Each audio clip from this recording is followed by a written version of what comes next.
Professor Leonardo Salviati dell'Università di Padova, sono professore di genetica medica e sono il direttore dell'unità operativa complessa di genetica, che comprende sia la parte ambulatoriale con i pazienti che poi il laboratorio, e ci occupiamo della diagnosi di praticamente tutte le malattie genetiche, ma abbiamo un settore specifico per le patologie oculari e in particolare le patologie della retina. L'intervento di oggi ho semplicemente illustrato il lavoro fatto in quest'ultimo anno, dove abbiamo perfezionato e messo a punto in maniera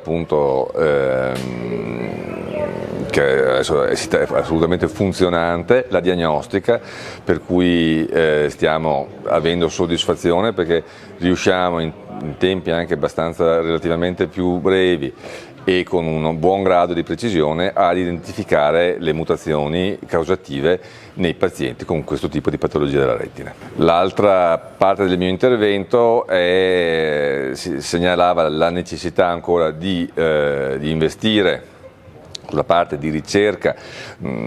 per mettere a punto nuove tecnologie diagnostiche, perché alcune patologie in questo momento non si riesce ancora a diagnosticarle in maniera ottimale. Questo è un problema, perché sarebbero patologie per cui a breve potranno essere disponibili anche delle terapie geniche, quindi diventa fondamentale sviluppare nuovi sistemi per fare la diagnosi di questi pazienti.